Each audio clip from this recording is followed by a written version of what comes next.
Let's take a look at a couple of problems involving static and kinetic friction. So we'll start out with a really basic problem here, a 20 kilogram box on a flat surface. And let's say for right now, we have no velocity and no acceleration. So we're in static equilibrium here. And I have two problems. I want to find out what is the force of friction and what is the coefficient of static friction right here. That's mu sub s. 20 kilogram box and an applied force of 80 newtons. First thing we need to do is we need to draw a free body diagram. So I start out with a dot for the box. Gravity is going to be going down. Since I know gravity is mass times g, the mass of the box is 20, I could write this force down as 200 newtons, like that. Of course, I also have a normal force going up. And in this particular case, the normal force and gravity are going to balance each other out. I have a non-moving box on a flat surface, so the normal force is also going to be 200 newtons. I have this applied force that I need to account for right here. So that's applied force, and that was listed as 80 newtons. And of course, I have a friction force going backwards like this. Since this is in static equilibrium, the forces in the y direction have to balance out with the forces in the x direction. The first problem was asking me to find the force of friction. Well, this is pretty easy to understand. If I have 80 newtons pushing this way, I need to have 80 newtons going in the opposite direction in order for the forces to balance in the horizontal direction. So right away, I can just say that the force of friction is going to be 80 newtons. That's pretty easy. The second question is asking to find the coefficient of static friction. So we have to remember how we have this definition for what coefficient of friction is going to be.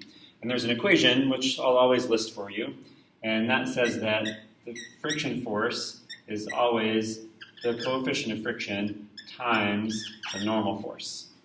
Friction force is coefficient of friction times normal force. So in this case, I'm actually looking for what's the coefficient of friction.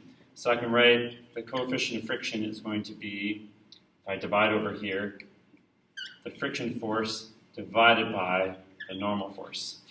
And since this is a static case, this is going to be static coefficient of friction. So now I have numbers for both of these.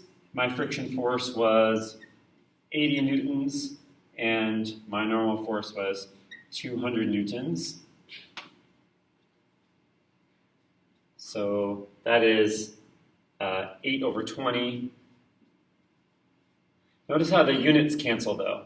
Those units cancel and those units cancel. So your units for coefficient of friction are always nothing. It's actually unitless. 8 over 20, that's going to be the same thing as 4 over 10. So my coefficient of friction is 0.4. Almost always your coefficient of friction is going to be something between 0 and 1. Almost always. Your coefficient of friction is going to be something between 0 and 1. So that's a static case. Let's change things up a little bit, and let's choose a different direction for my applied force, just to make things a little bit different here, and use the same questions. It'll be a different free body diagram. So let's get rid of this one, get rid of this over here.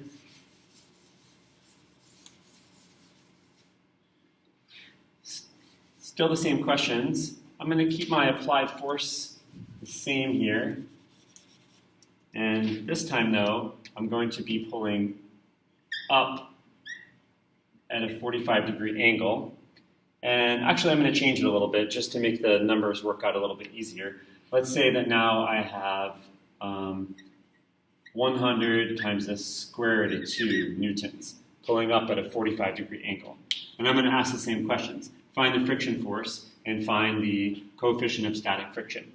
So of course, first step here, oh yeah, it's still V0 and A0, so I still have a static equilibrium case. Let's draw a free body diagram. There's my box. Here is force of gravity coming down. That hasn't changed. That's still 200 newtons. I have coming up now my normal force. which actually is not going to necessarily be 200 newtons here, and we'll see why in a moment. I have my applied force, which is going to come over this way. Applied force, and that was 100 times square root of 2 newtons. And then, of course, I've got my friction force coming back this way. Great, so there's our free body diagram, and we still have to have all these forces balance out. So I don't know that I drew all my arrows at the right length, because it's hard to tell what the length of this one and this one is, unless we know the numbers. Of course, when we have things going off in a funny angle, physics people think, well, let's break it up into components. So I'm going to take this vector going this way, and I'm going to split it up into one piece going this way and one piece going that way. Because I knew this was a 45, 45, 90, I can write that this is 100 newtons, and this is also 100 newtons, since that one's 100 root 2. And now I can actually start to make some problems in the x direction and in the y direction. So I'm going to keep them separated, again, in this situation. Let's start out, say, in the y direction. What I know is that the sum of my forces has to be 0. And I'm going to put the sum of the forces in the y direction. I know that because I'm in equilibrium right here.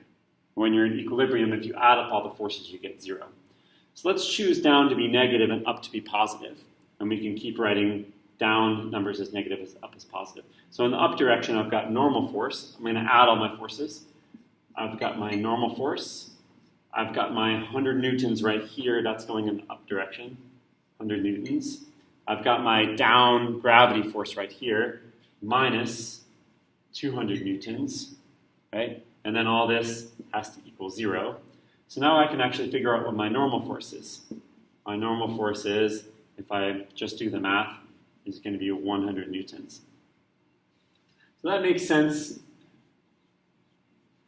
If we think about the forces going down as 200 newtons going down, and I've got 100 and 100 going up, so those have to balance out. Good? Okay. Let's do now some forces in the x direction. Oh, that allows me, by the way, to say my normal force is 100 newtons. That doesn't tell me what my friction force is, and the friction force is going to be a little bit easier because all I have in the x direction is this one and this one. So in the x direction, I still have to have the sum of my forces in the x direction has to be 0. Because I've only got two forces to deal with, this one and this one, now I can very easily write, I can just conclude that my friction force has to be 100 newtons. That has to balance. That has to balance with that one. Good, so let's write that in over here. My friction force is now 100 newtons. And to find the coefficient of friction, I've got coefficient of static friction, which is going to be my, well, let's start out with the regular equation, just so you can see where it comes from. Friction force is mu times normal force. So now you can see mu is going to be friction force divided by normal force, right? My friction force I have listed up here, 100 newtons. My normal force is also 100 newtons, so my coefficient of friction is 1. Remember, unitless. There's no units on coefficient of friction. Friction force divided by normal force, and it turns out to be 1. So this is the case, and I had this as a static equilibrium case. All of this would work out the same if I had a dynamic equilibrium case, and my velocity was not 0. But if I was still not accelerating, and instead of finding static coefficient of friction, I'd be finding kinetic coefficient of friction. And I could just do all these problems all the same, as long as I'm in equilibrium, as long as I have no net force going on here. I have no acceleration.